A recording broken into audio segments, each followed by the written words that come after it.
Unfortunate. I don't think I'm gonna get everybody back on my stream. Whatever though, it's all good. I mean, I like talking to chat, but kind of just want to play, you know. You can just stream me playing, you know. I mean, might as well, because I'm still gonna play. 2 watching, let's go. Buddy. Yeah.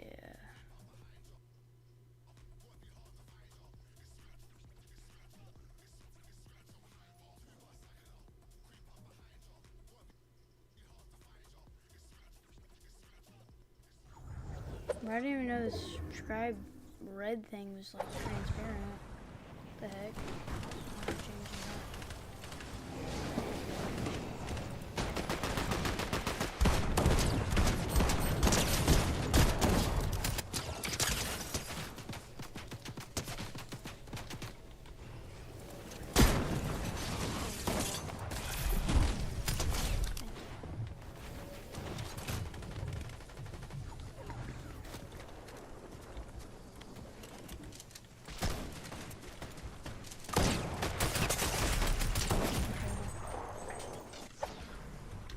Washed.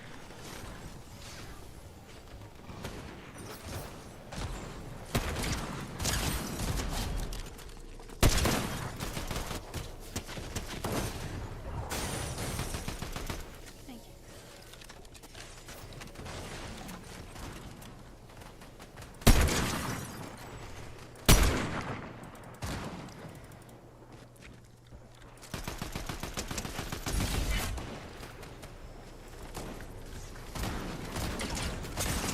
You're good. Trap yourself.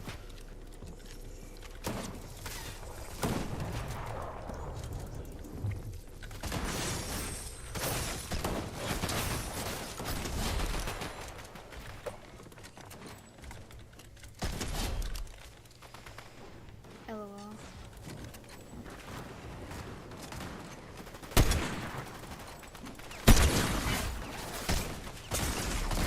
Bro, crap you, seriously.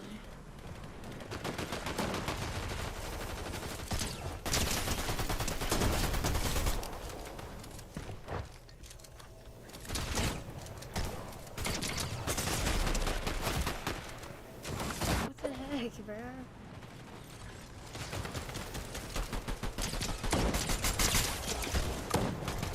Whipping out.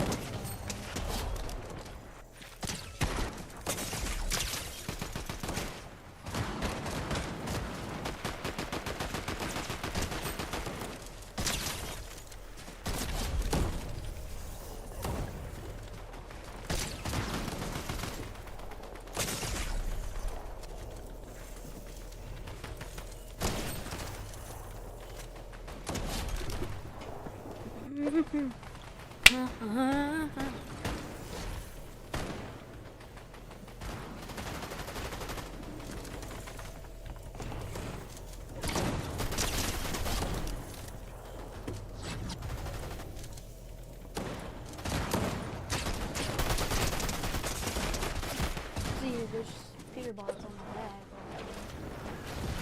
Thanks for watching. Let's go. Everybody's like, let's go. I'll be responding to chat as much as I can.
focus on your own table. Dude. Holy crap! You're weird! You're shooting me in storm! You're gay!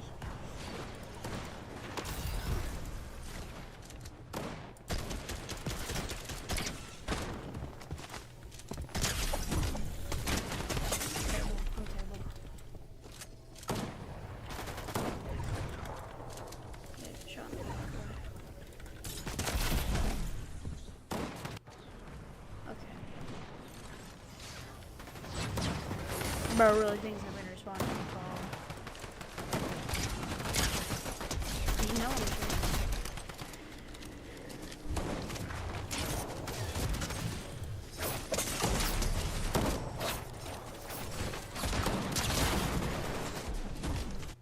Come on, let's answer it.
Alright.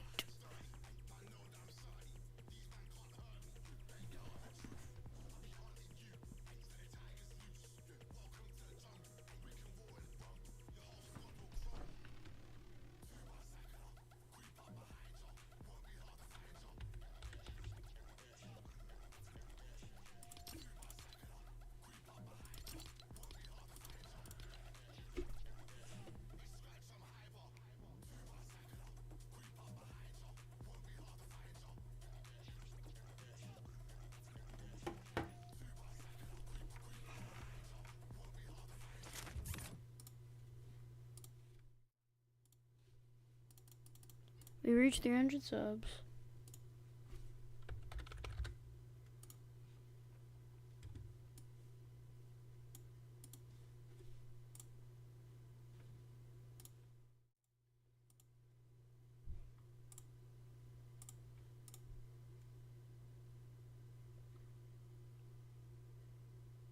Let's see which one it lands on, okay?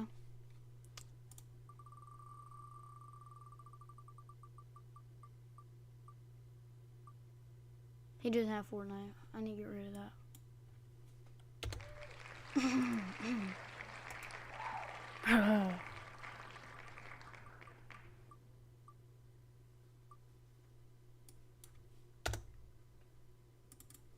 He did not land on that. Never happened.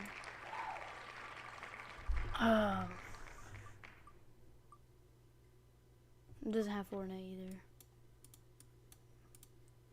That is for sure.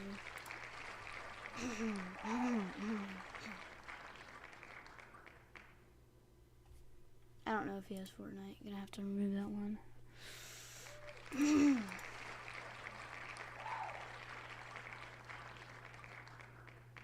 Oh my gosh! No way it landed on him. That's actually crazy. We might have to give this guy. Yeah, I didn't have the other people friended either, you know what I'm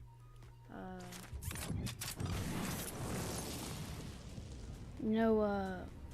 Yeah, we might have to give that person, cinnamon. I don't know. Should we? Should we chat? I have Fortnite. No, it's a joke. You know what? I can.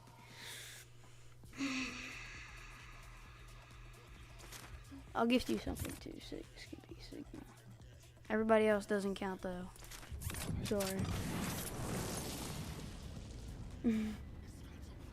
Yeah, I don't have 15 viewers. Maybe I should wait. I don't know. That wheel's kind of weird.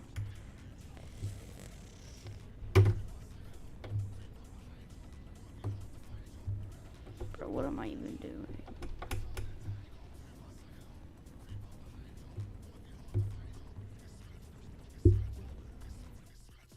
Give me the 15 viewers. Please. Okay, bro. What is your Fortnite account, Skibby Rizzlers, Sigma, Ohio? And I don't have 15 viewers either.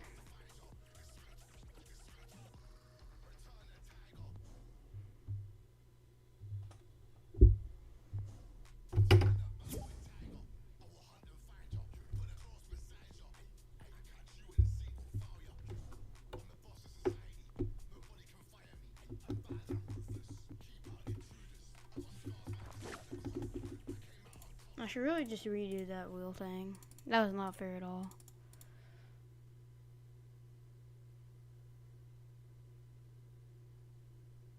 Bro. That's not funny. That's actually not funny at all.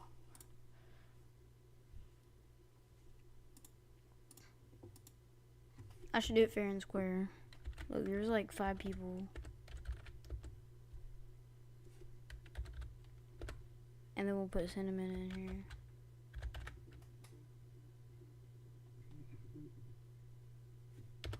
Then we'll see who wins.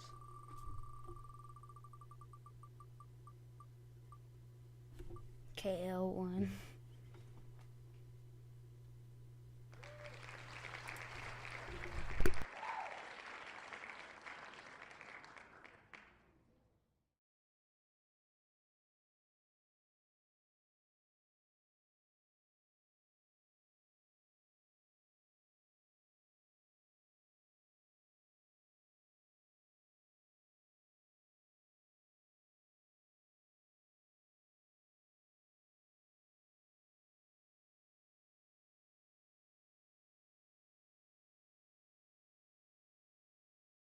Bruh. Skibbity Rizzler and cinnamon. Get like, I know you're doing like multiple tabs, but like, get it to 15 and then I'll gift you it. Get it to 15.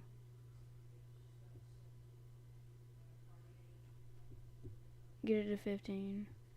I'll call you, I guess, cause.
Play some Fortnite. This stream going, bro.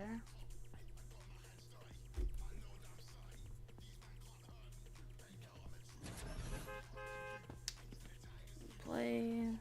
Hopefully get more viewers, more subs. Come on.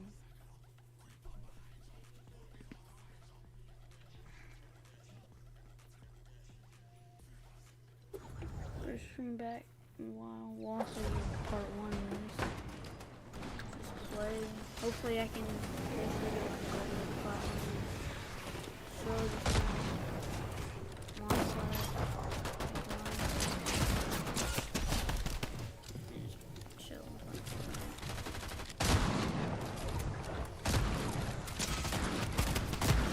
also might want to make a donation like animation.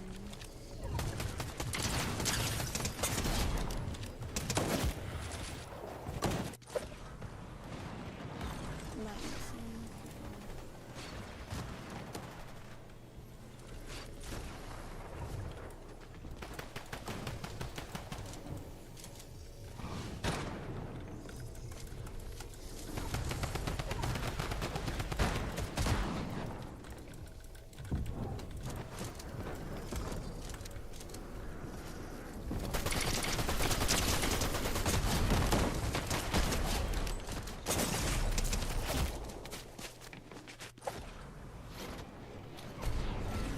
I haven't even unit 15. It's like,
yeah, I know.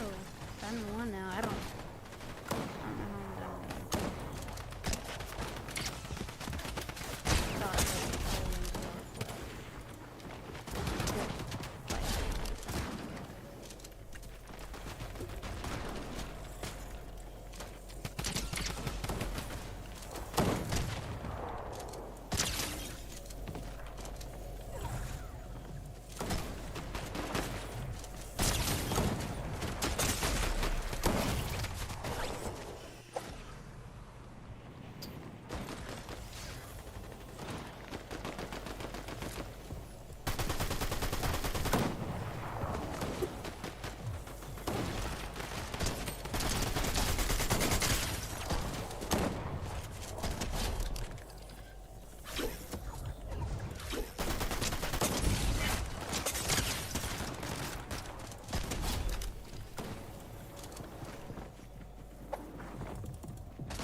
food.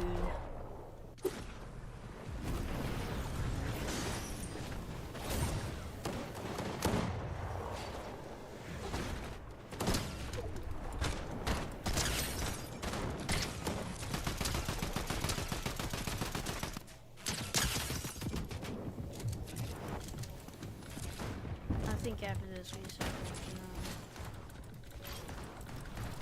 FNCS.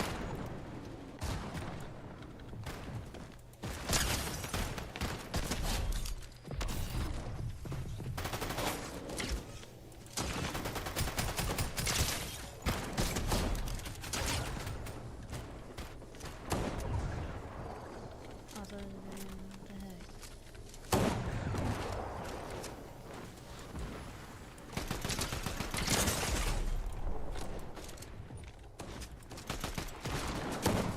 And about 100?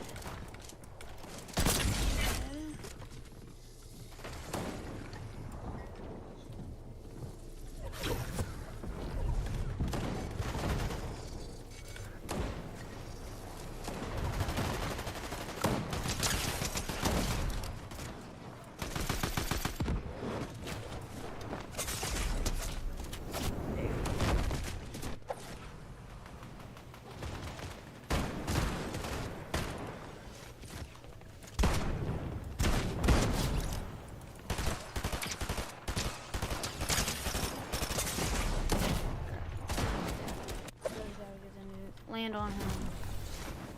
Where's the guy with the freaking 11 eliminations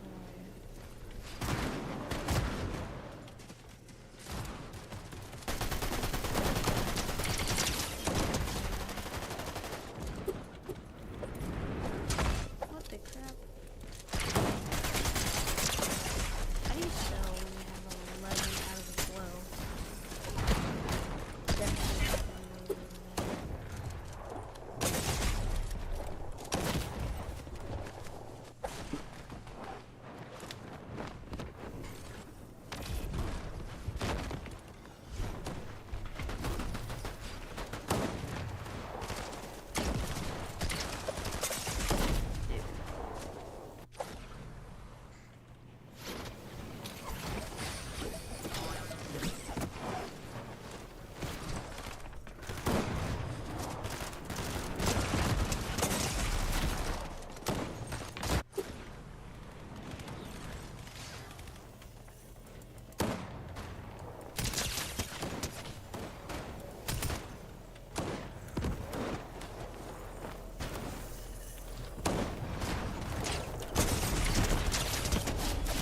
You're terrible.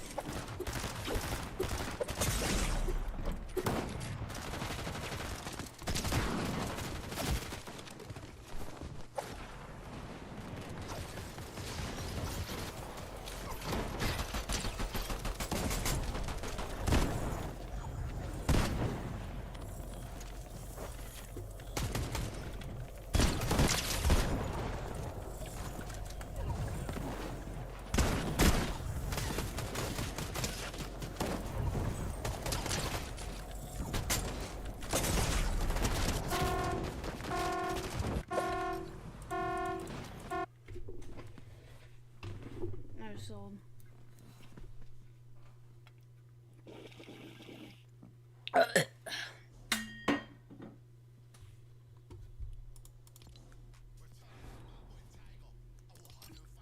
Don't worry, I'll open Fortnite again. I just think that FNCS is on, right?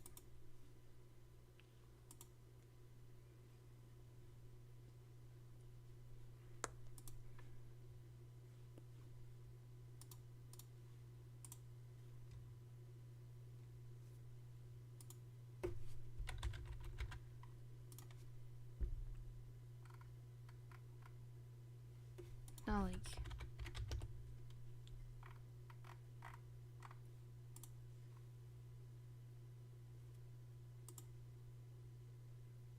4:30, but it was It's... What? What do you mean?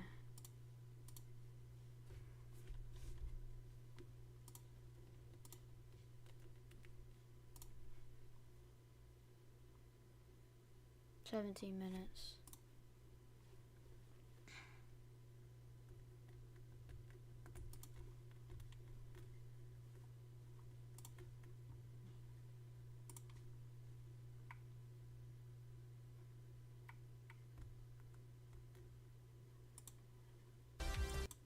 How much can I rank up in Fortnite ranked in just 1 hour?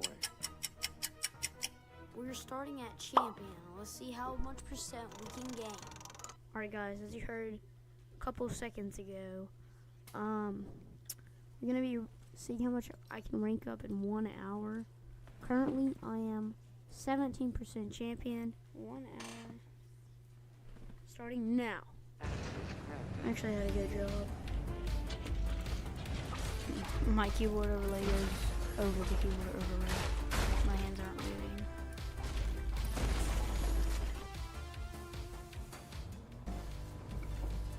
Has brother not landed yet, or is he jumping on me?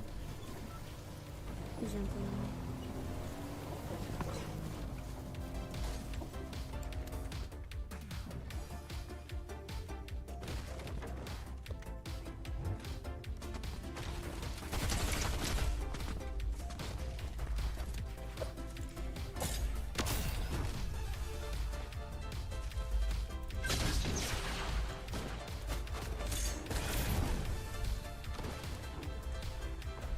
Holy crap, bro.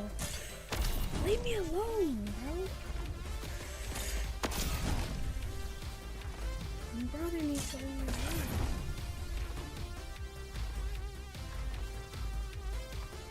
I ended up getting out of there safely.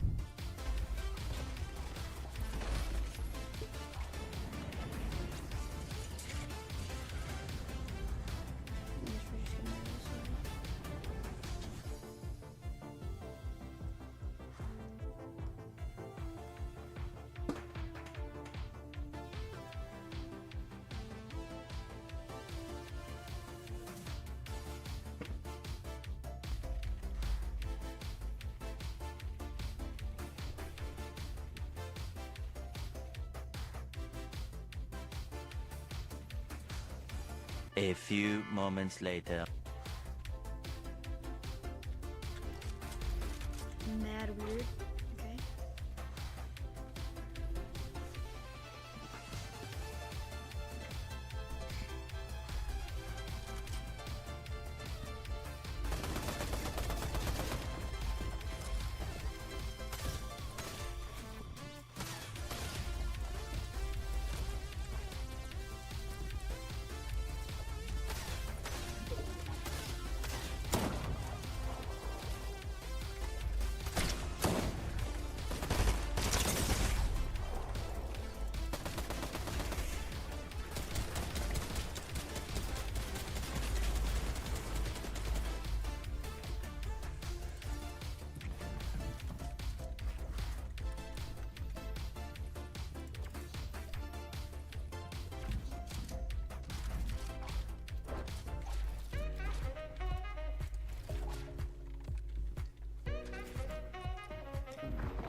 Get crapped on, bro.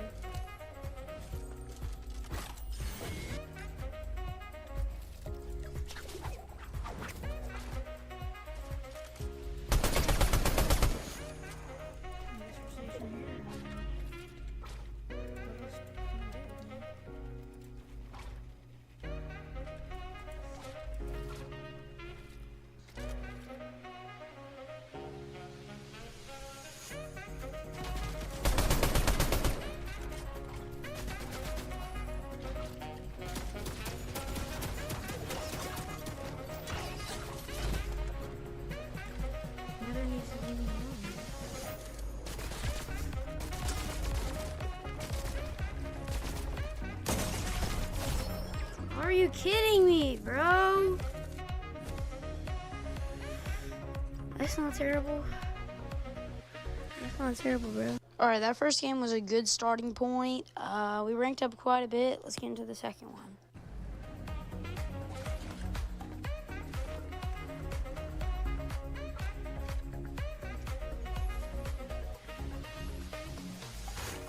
I don't deny there's some strange evolutionary process, but mankind won't be destroyed. The fact that you and I are This working it always has a shotgun. is evidence. Literally every time for me.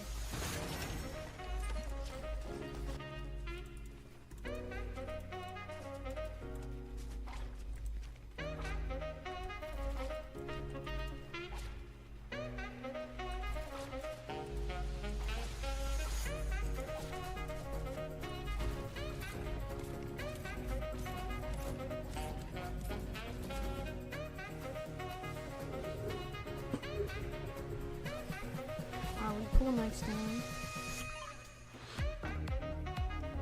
Our cash is still fine.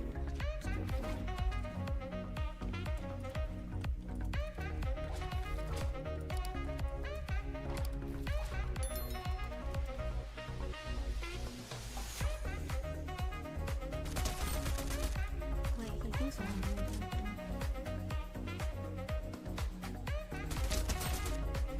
Come after me, bro.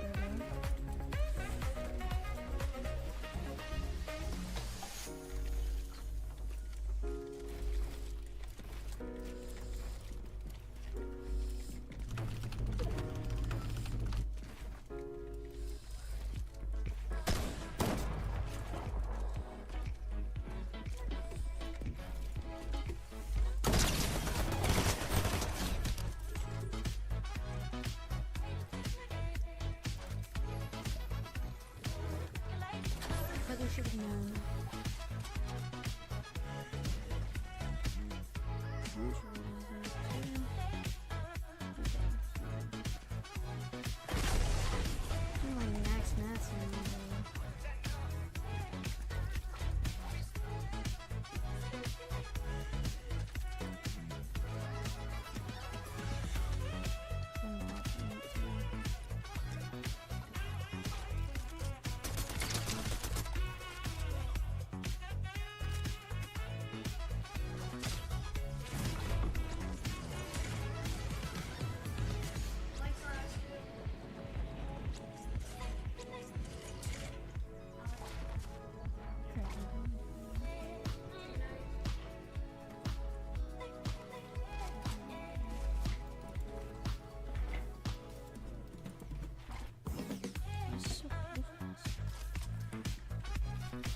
GG's, bro.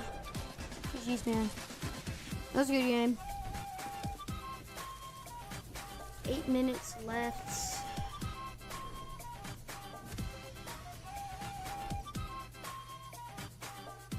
That was a good game, bro. So total, we've ranked up 11% so far. That jump on me, bro, is so low. It's way too much damage.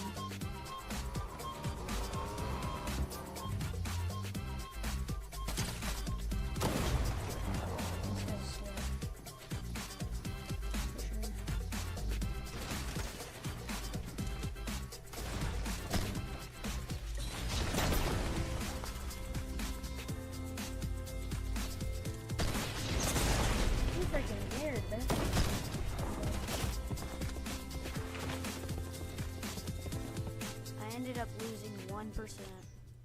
Final conclusion, you can rank up 10% in an hour. So in solos, it would take you 10 hours to rank up all the way to Unreal.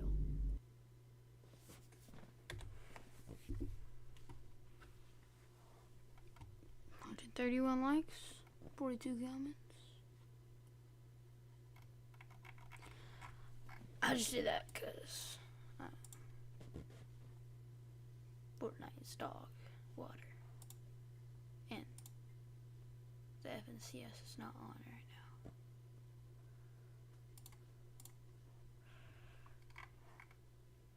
Kill some time. No views. The heck? Here you go.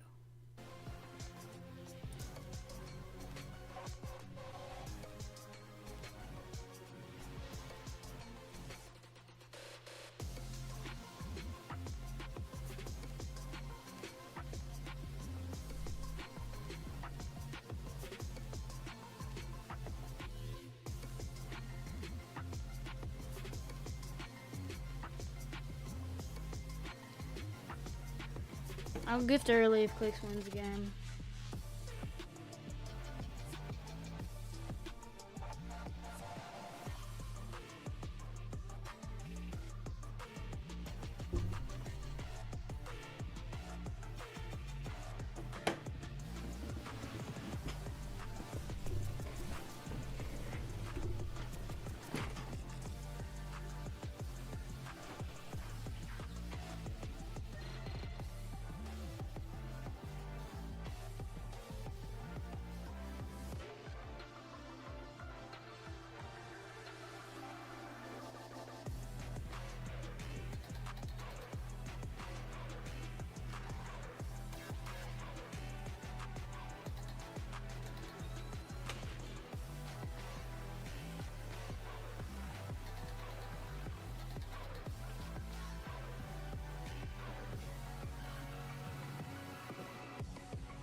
Don't wanna see me with no limits. Rise to another level, dream to the finish with a team, independent, yeah. We moving like a steamroller, really, we extreme with it, feel me kinda mean with it, better duck. Are you ready for the rise? Are you ready for the rise?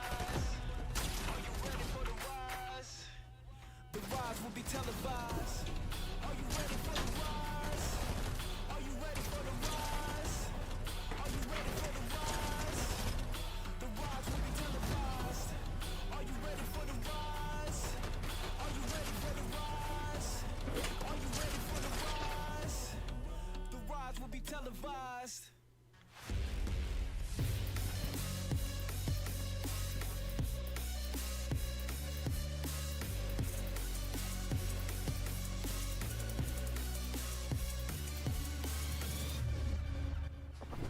What's going on, Fortnite fam? Welcome back to the FNCS. This is it, day number 3 of the semifinals. Today, we'll be watching 3 rounds in the upper bracket, and then, after a short break, 3 rounds in the lower bracket.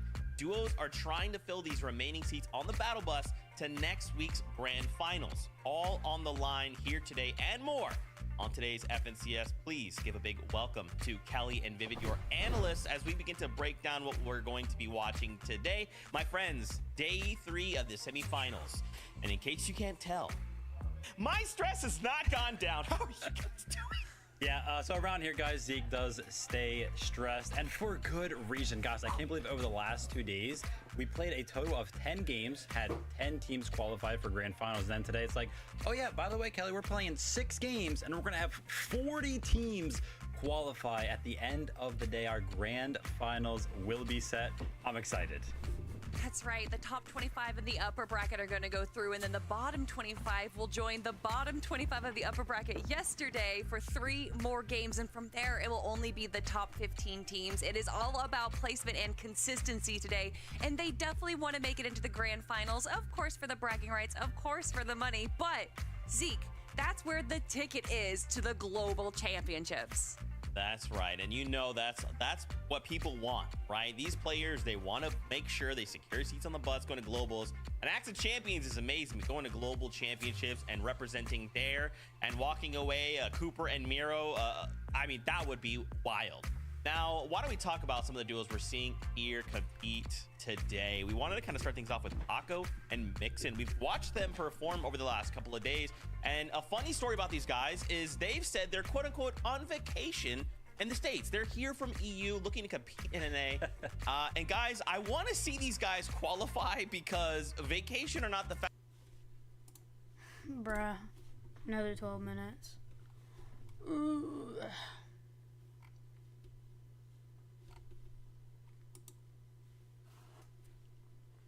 Not that, my bad. Rawr.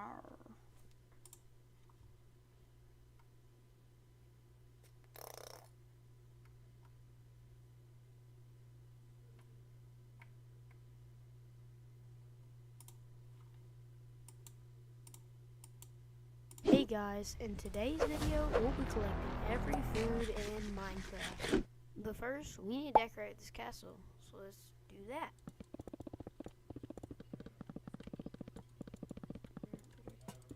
That's the first one down, a few more to go.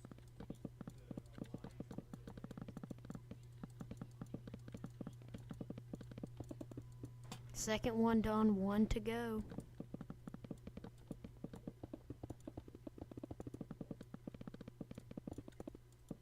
Third house done pretty well. Alright, so we finished decorating inside this house right there, but we placed a bunch of lanterns around here, and now we're going to start collecting every food in Minecraft. But if you want every food in Minecraft, you're gonna need a house for it.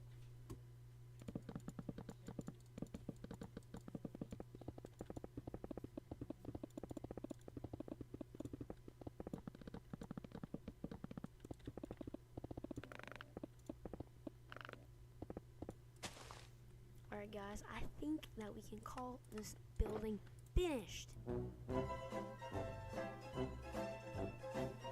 But seriously, I think we're done with this building, and we can now start adding chests into the house and start putting the food in there. I also actually have some apples, so that is 1 out of 37. A couple more Chester, there we go. Let's put some more. I also had a piece of bread in my inventory, so that's another one checked off the list. I also had a carrot laying somewhere, so another one. Couple more chests. I took a trip home to get more supplies. Cocoa beans. With this newly acquired food, I was able to deposit it into the new chest.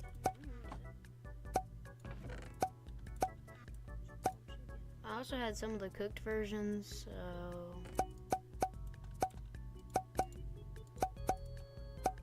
I went back to the house to grate some cookies. And then I started depositing them. I also dropped off a golden apple, which was very expensive. These, like, let's be honest, guys.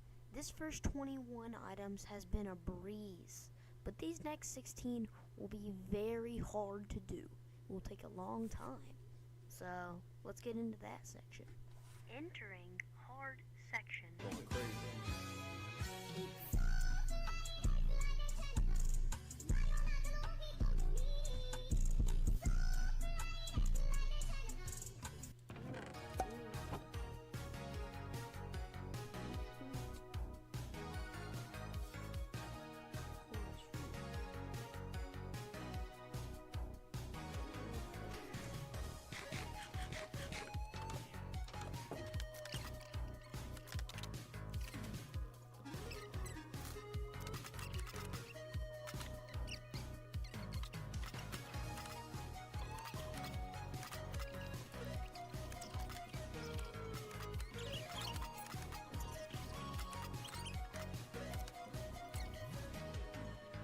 Okay, so apparently, if I trade with my farm villager, there's a 40% chance I get the beetroot thing seed. I decided to go to my not local village and trap my villagers in a little box and breed them so I can get beetroot seeds, but actually I couldn't get it by trading, but here it is anyway.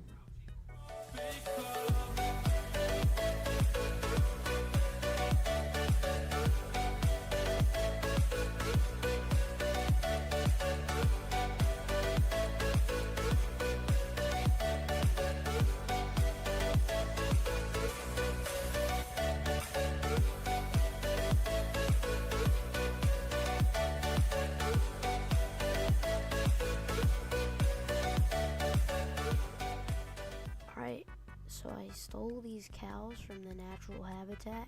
I'm gonna make a cow farm because I want a bunch of iron frames. So that kind of sucks, but yeah. Alright, so now we got the fence done. Now we need an epic montage of breeding cows.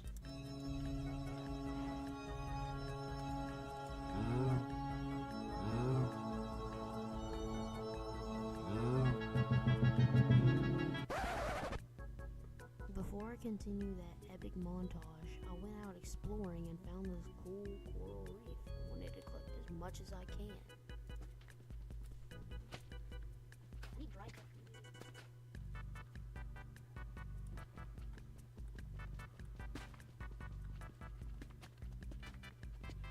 On that glorious expedition, I got dried kelp and rabbit stuff, so that's pretty nice. I ended up finding a lush tree, which below it is a lush cave, which I needed to get. This is gonna look super weird looking at my own stream, but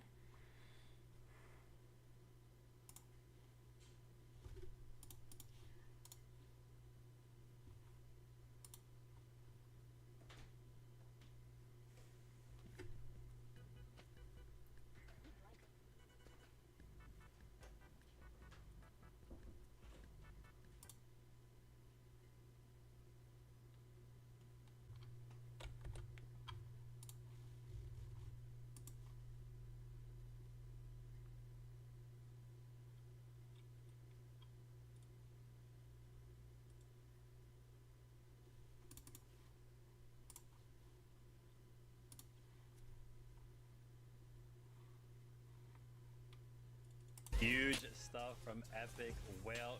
Good on him to go ahead and clutch up those points. And hey, listen, those points are definitely going to matter today. It's good to see that they can, of course, solo clutch in the end game, but I know that the clutchness also happened in the early game. We saw an incredible run from Clicks yesterday that everybody was just baffled by. Chat, if you could re-watch this VOD and do it from Clix's perspective, game 2 of day 2, I felt like I was watching a cartoon. A Dragon goes up against Epic, they go for the 50-50 on the shotgun, and Dragon's able to get it, eliminates him immediately, and then Clix, for the next 3 minutes, somehow is able to traverse Lavish Layer, shooting, juking, looting, and doing everything he can to survive, and then inevitably is able to get a few tags, get the card off of Epic Whale, and then survive until the end game. They get 3rd place after this play, Vivid. Yeah, awesome to see that both of them in different situations can actually be relied upon when it comes down to, clutching up for some of their games. The fact that we only have 3 games in each of the sessions today means that every single one is going to matter just that much more, and the fact that they can kind of pull those situations out is going to be good going into today. And just one final game that I do want to talk about is the end game that we got to see for a solo clutch coming out of Epic Whale in Game 5. Clix, we have to admit, sometimes players make mistakes and make bad moves, and that's exactly what we saw from Clix right here, going into the engagement after his coach even called it out. But Epic Whale was able to play this so smart. He boxes up and rotates around them and then plays some of the sneakiest strats I have ever seen.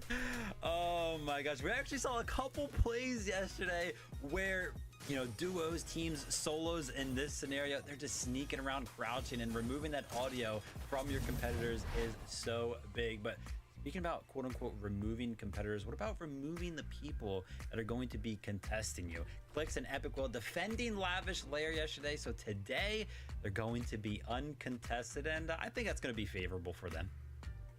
I think it's looking good. It's looking good, right? I mean, we, of course, remember, only have 3 games. So we just need 1 good game out of Clix and Epic Whale, which I feel like is doable, right? And for many duos, it's definitely doable. How do you guys feel about the competition? Because with only 3 games to go, as long as some of these duos are performing well, right? Even just off of a single game, they can look to kind of have that consistency carry them onto grand finals. But there's only so many spots, Vivid. I'm pretty stressed, bro.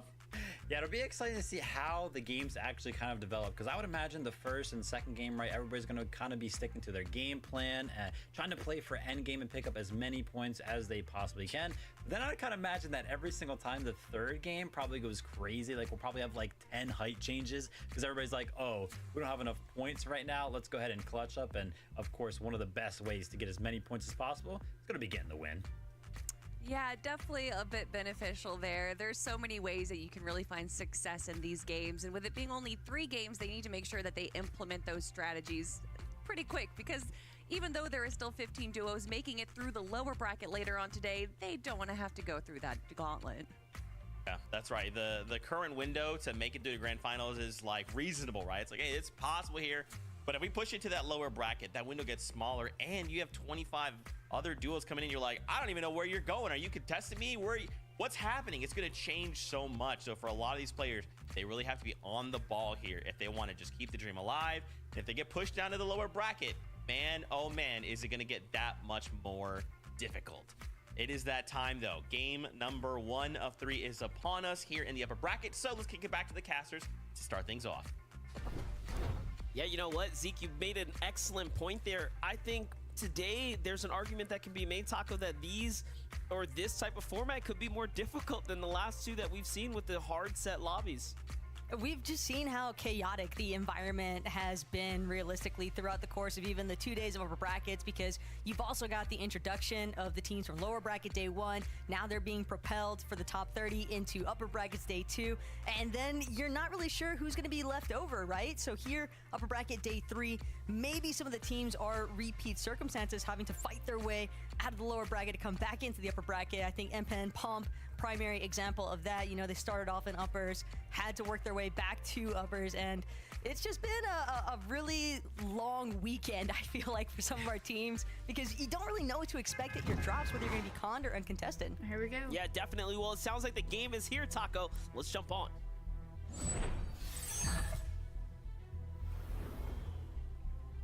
All right, well, the upper bracket game 1 is here. We're going to be looking at 6 games of Fortnite total here today, but of course we start with the upper bracket.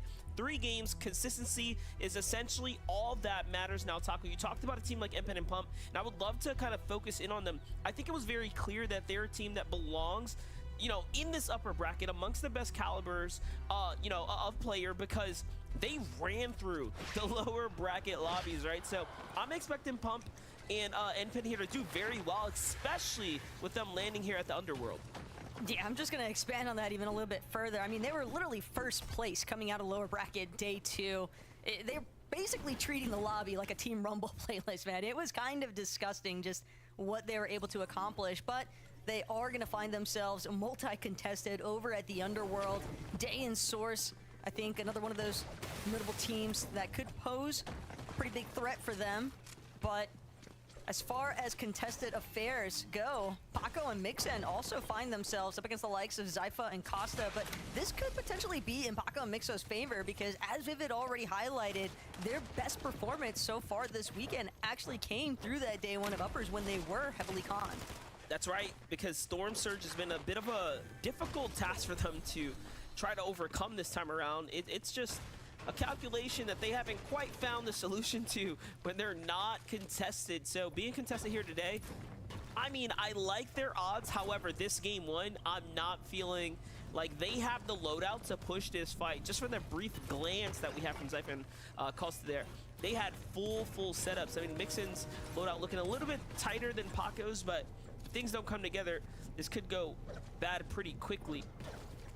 Both sides eyeing each other up though. Zypha haven't quite found a long-range AR, and you see Costa holding on to that mythic Thunderbolt. So depending on who initiates here and who gets the opener, I think that'll for sure determine the direction that this battle ultimately is going to go.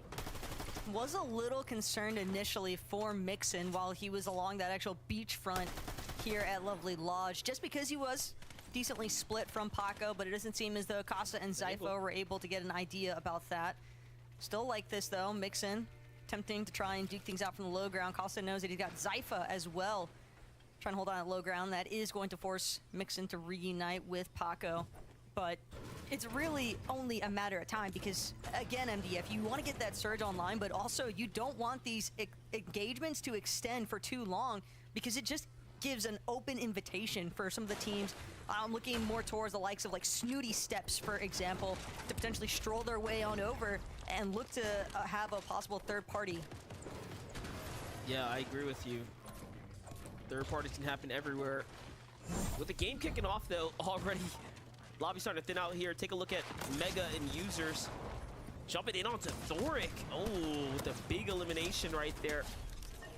This teammate tries to come on through and Users finishes the job. Mega almost sent to the lobby there, but they do enough to stay alive. Back on over to the Grim Gates. Pump and NPen have found their loadouts, and now they're on the move right here looking for material to start setting themselves up for the mid game, and they're actually heading back to the Grim Gates. And it's quite interesting that they moved out, potentially chasing a team or a player out.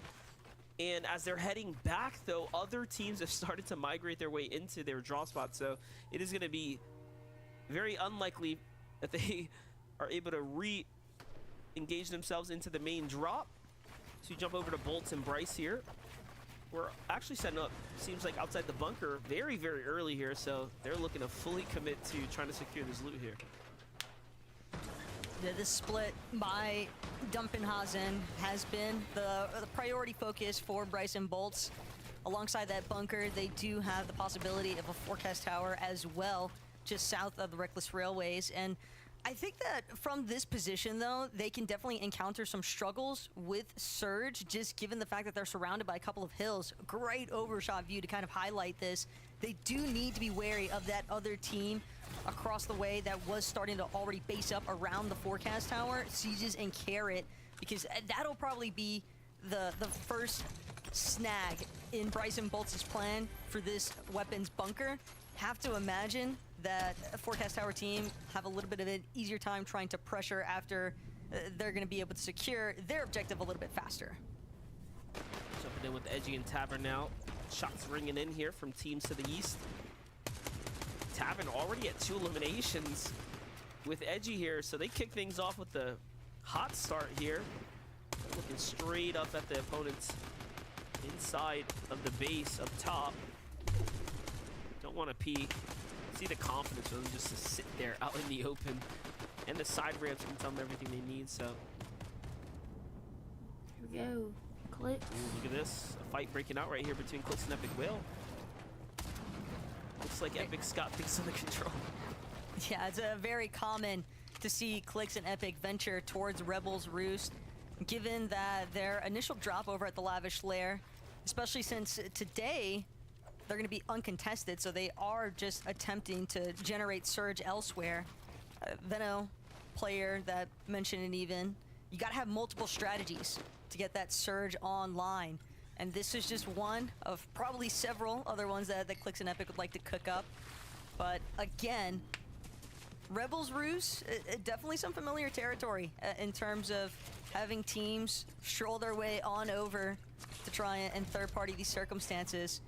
Epic and Clix are also a team that love going for the weapons bunker every single time it spawns nearby Lavish Lair, so they need that engagement to end quickly if they're going to take it at all.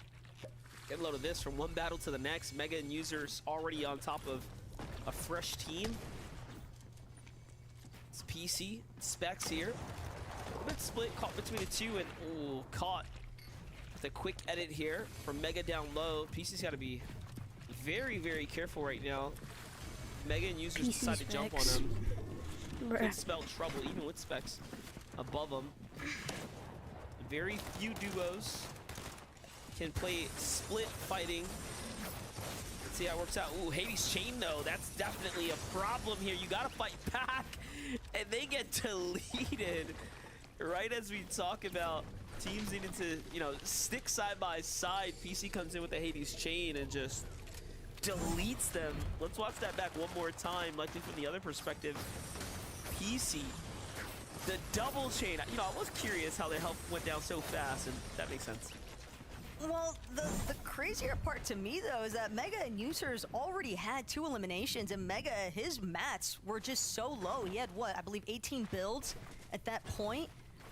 And so it's kind of just, I don't want to say unnecessary, but it is a bit odd that they opted to still try and take such early engagements when they already had Surge online from those earlier eliminations instead of just prioritizing getting their materials up. But again, that's just the nature of the game sometimes. You can't always expect the fights that you're going to find yourself stuck in.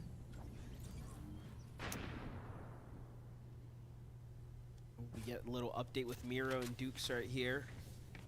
Mystics, Voids, a lot of teams here on this bubble.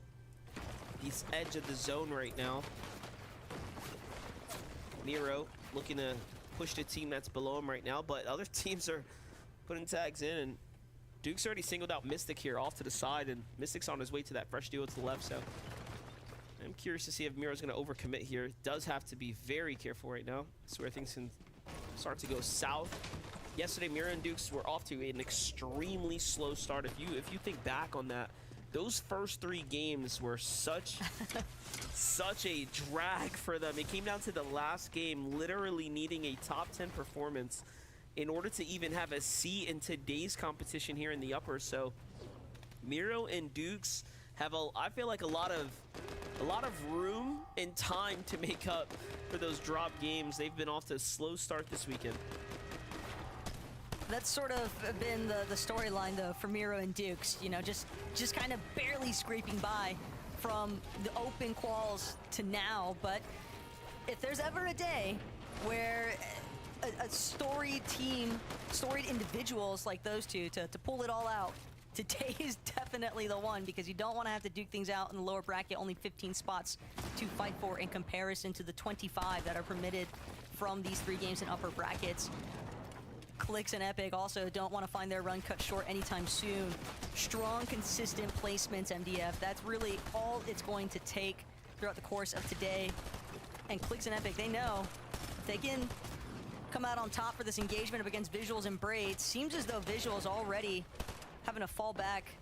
Clix and Epic, not really trying to split the line of sight just yet. Now Epic's going to take a little bit more of a side-end approach, trying to apply some further pressure onto Braids, but with Visuals having just regened his shields to an ample amount, only a matter of time before he starts trying to force some builds out of Clix, and a big tag coming out of Braids onto Clix. So the retreat now towards the other end as Clix does everything he can to reunite with Epic. And they are also relatively healthy as far as their shield situation is concerned, but you don't want to have to burn through all of these resources. But that is going to cause Visuals and Braids to get the opportunity now to take advantage of what's inside this weapons bunker, forcing Clix and Epic back.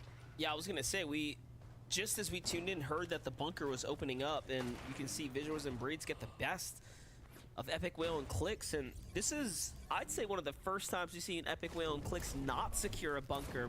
More often than not, they're willing to stay into the storm for this one right here, so for them not to win this might affect their overall strategy, but you know what, looking at the loadout for Clix, at least, as long as they can get their material back online, they don't seem too bad for wear right now.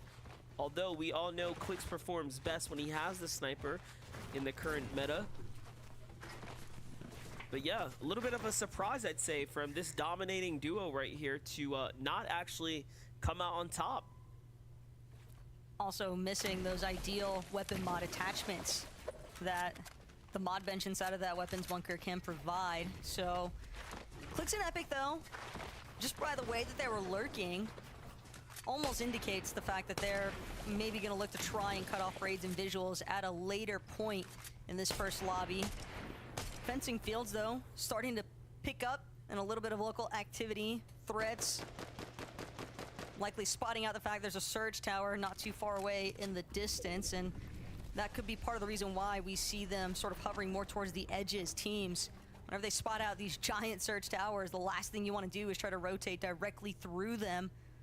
And I liked what we saw from earlier today in EU, Malibuca Merstash, where they're literally destroying the buildings here at Grim Gate to prevent teams from getting that massive leverage. But Cam, yeah, big chop coming through regardless. So much material wasted. You can see he's down to 300, so they put several hundred mats into that. Luckily, the Grim Gate is not highly contested at the moment, so they'll be just fine to go ahead and bounce back. But what a set back there. Take a look at Man City threats here. I find this to be very interesting. Ooh, big headshot. That's onto Pars. And look at how he's actually playing his loadout. Yeah, the DMR with the scope on it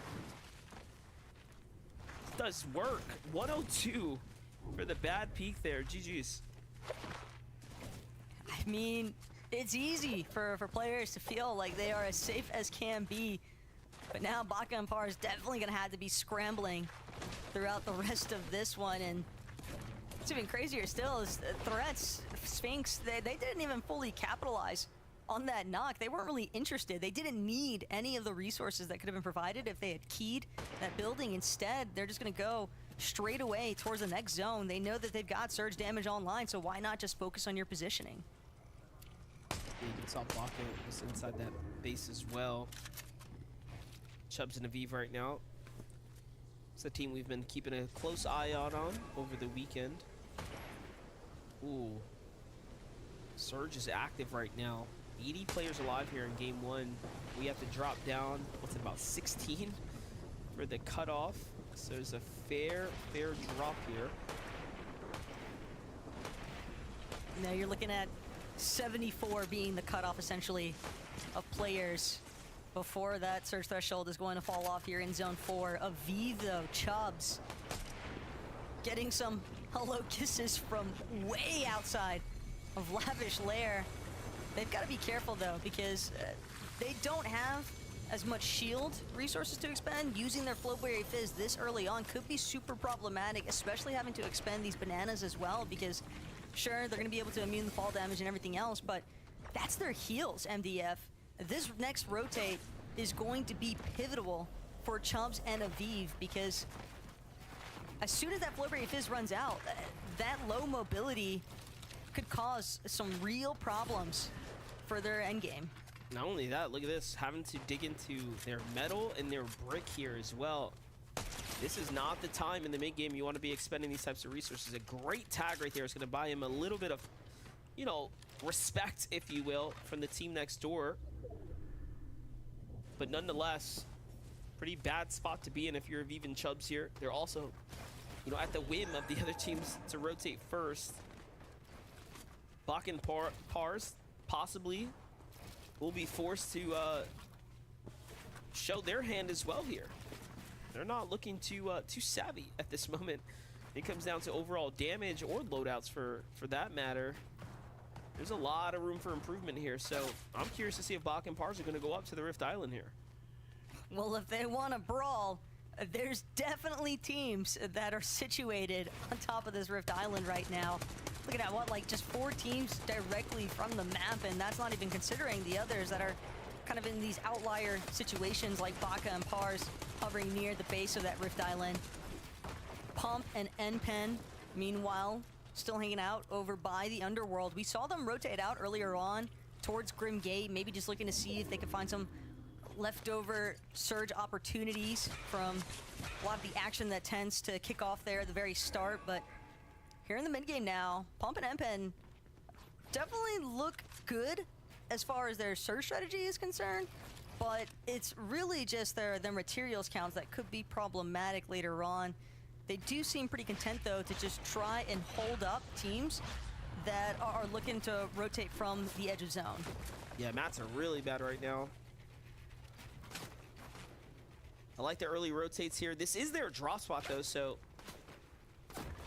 at least they should have a good, you know, good lay of the land here for what it's worth. But the longer they wait, the more likely it is going to become more and more difficult for them to get good positioning later on.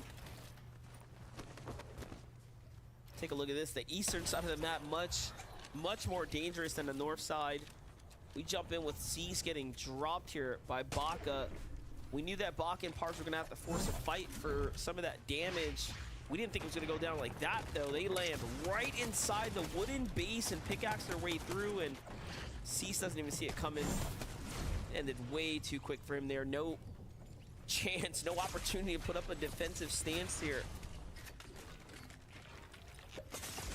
I mean, you sit inside of a wood build long enough, it's bound to draw the attention of experienced teams like Baka and Pars. Tough break though for Chimp and Scissor, as Ralphie and Void will get credit at least for the elimination onto Scissor. I saw Chimp knocked a little bit earlier on.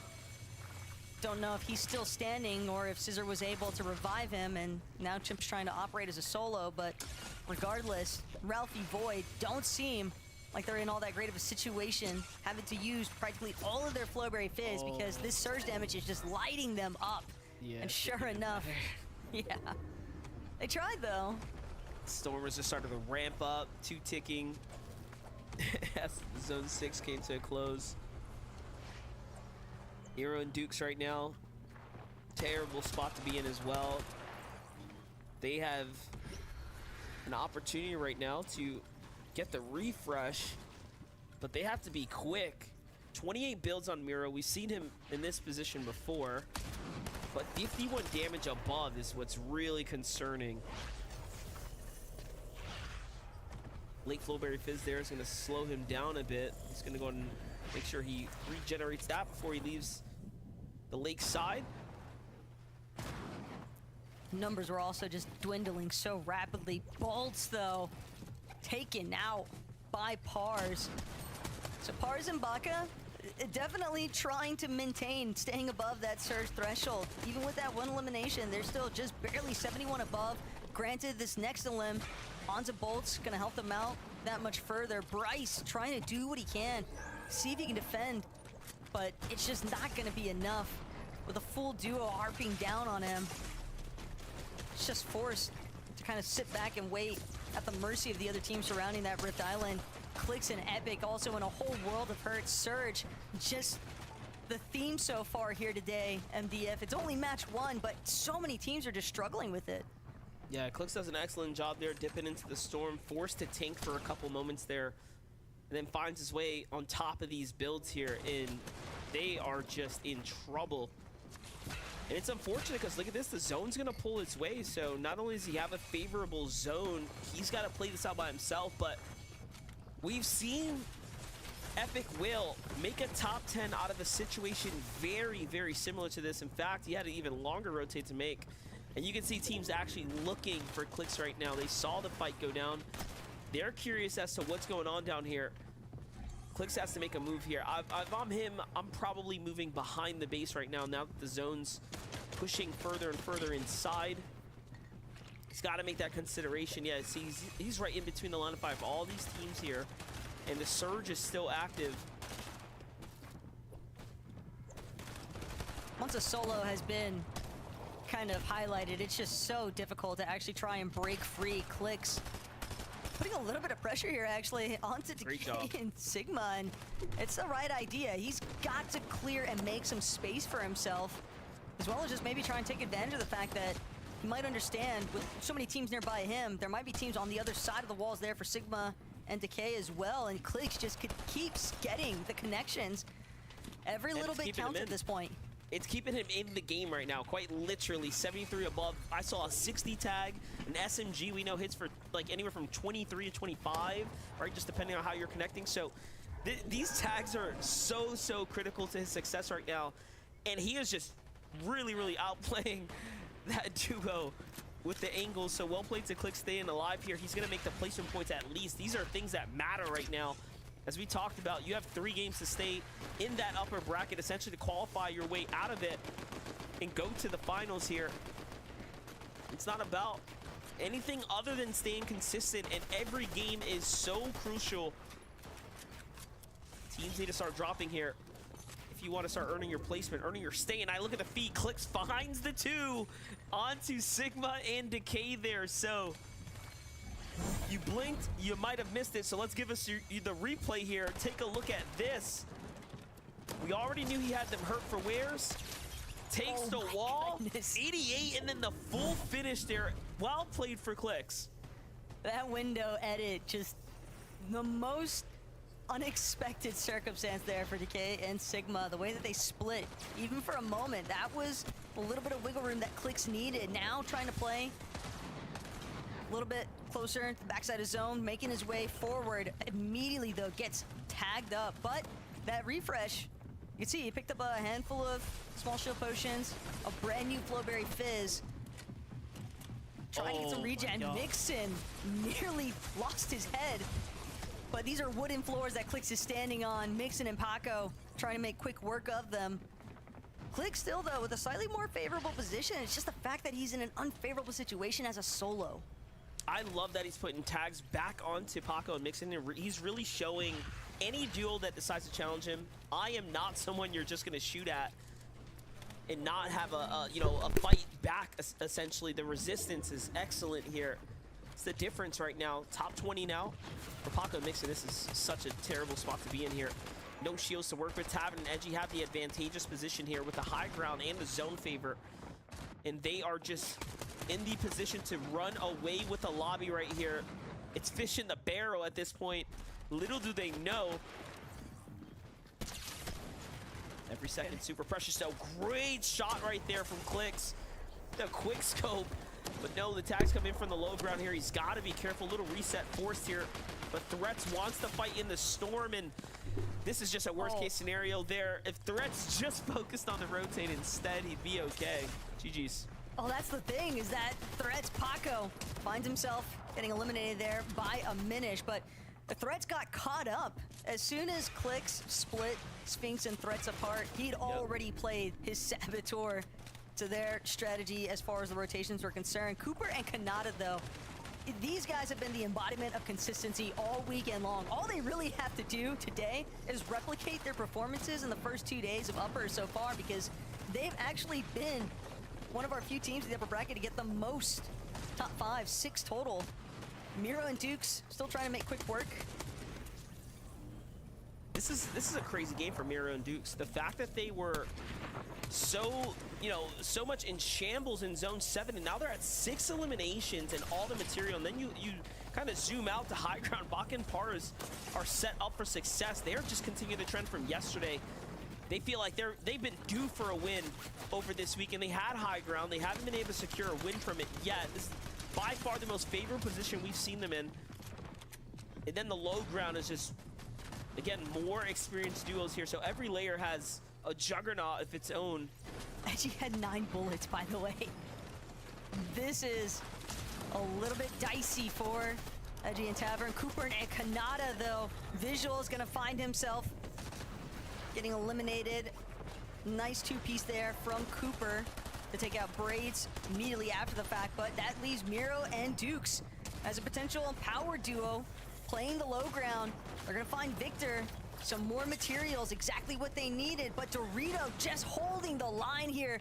Dukes left to his lonesome after losing his teammate Miro. He's gonna play the med kit for the time being, but the team on high ground, it's Baka and Pars. And they're doing a great job as far as materials are concerned until they run out of their final build. It was so close there too. Dukes was almost just there in the nick of time, but B-Dog pushes the wall on Dukes and essentially sacrifices both of them. He wanted that second place. It looks like he earned something there. Dorito and Kobe though, what? From the low ground, delete Baka and Pars. They did not just do that. Baka and Pars had been holding height for like the last 2 zones, but that material count just dissipated at way too rapid of a rate for them to keep up with. But those angles from Dorito off the low ground, like you just said, MDF, it's incredible to think about the fact that they just had such a quick shutdown of Baka and Pars, essentially. What a devastating loss right there for Baka and Pars. Now, again, it matters, but in the grand scheme of things, it kind of doesn't, because you just want a lot of points. But if this is like a format like yesterday and that happens, oh, you're gonna lose it. Congratulations to Dorito and Kobe, who play excellently from the low ground there. You have to appreciate a good low ground win. You know, we just don't catch it like that very often, Taco. Of course not, but at the same time, some of our other teams, notable mention, Dukes and Miro, top 3, the leaderboard looking kind of nice, so we got to see what Zeke, Vivid, and Kelly have to say on the rest. What did I just witness, Vivid? Dorito and Kobe from the low ground just lock it up. They say upper bracket game 1. Oh no, this is it. You know, like if that's like me in that situation, I'm starting to panic, right? I'm like, oh no. And you know, in those moments, like I think back to like when I got my first Victory Royale, you know, anyone would attest this, but like you always get nervous in those moments, right? And just think, this is a competition where we're trying to go to grand finals next week. We're going to compete for money. Kobe and Dorito, ice cold, man, from the low ground. That was crazy. I mean, blink and you might have missed it. Literally for me, I mean, I looked over, looked back, and Dorito and Kobe won. What? It looked like Baka and Pars were in a much more favorable position. They were, of course, on the higher ground, so a lot of people would say that, but this play, look at that, getting the Flowberry effect to jump out, gain some height. It was all in sync. Both players of the duo spraying at the exact same time on the exact same target. Perfection. Something that was a bit unique, though, was that Kobe there in his loadout had 5 weapons. And then I guess if you're not going to go for the heal off, although his duo mate did have 2 fizzes, might as well stock your load up with a bunch of guns. That's right. No heal off, just weapons. We're gonna make sure we have weapons galore to make sure you cannot go to heal off. That was crazy. I don't know that we've seen a win like that specifically, right? Utilizing the Flowberry to get height like that. Suddenly you're just like, you're not supposed to be here. What is this crazy angle? I definitely as well thought Baka and Pars, you know, they were gonna walk away with it. So well played from Dorito and Kobe. Now, of course, as we go back to Baka and Pars, a second place. This is really big, especially when we're kind of talking about consistency. This performance may have just locked them in for grand finals. You know, there was somebody, I won't name any names, might rhyme with livid, but they kind of called out that they want, right, yeah, Kelly, they wanted to see Baka and Pars on the high ground today because, hey, listen, you know, I was liking how they were looking yesterday when they played high ground. Boom, we see them on the high ground again today. It looks like they had a lot more control. They actually kept it this game, which is great to see. We're able to apply a bunch of pressure. And Kelly, I'm noticing something though. As we're watching through some of these highlights, right, while they're looking down on the rest of the lobby, everybody has like 20 white HP, which means to me, everybody is playing that consistent game, and everybody's doing so by playing the Storm. Yeah, and their angles that they had there from the high ground was definitely indicative that they knew that there was just going to be a lot of chaos going on in the low ground, and that's definitely what we got to see there, especially from the likes of Dukes and Miro, who at one point, I think Miro had 5 eliminations before he went down. But something that was a little risky, and I think something that NA has been conditioned for, is that we didn't actually see too many height steals there, and you could see from that play that Baka and Pars didn't even really look for people trying to ramp up from behind them, which is the typical way that we see height steals happen in this most recent major. So I felt like they were a little confident, and it worked out for them until it didn't, with Kobe and Dorito grabbing 11 eliminations and a victory royale. 109 points is a pretty good way to start your semifinals upper bracket day 3. Absolutely. We talked about another duo there. In 5th place, Kanata and Cooper at the start of our show. To see them kind of come out after just game number 1 and to be in 5th place, again, we've got a lot of expectations from this duo, right? Kanata, just a really big name in the community, paired up with Cooper, a global champion, right? To see them go to grand finals, to kind of, I almost want to say like test their mettle in a grand finals lobby is like what I can't wait to see, I guess. Yeah, that'll definitely tell a lot of the story for sure. But I just love this duo because it's like, you know, usually when you watch a duo and you VOD review, try to figure out, you know, what they're doing, what their play style is. And Kanata and Cooper have so much of that figured out in terms of just being able to play multiple different Quicks plays. is in We saw them on 19th the low place. ground, I'm and gonna now end we've seen them stream. in I'll games record multiple whoever I times throughout the get, weekend, okay? fight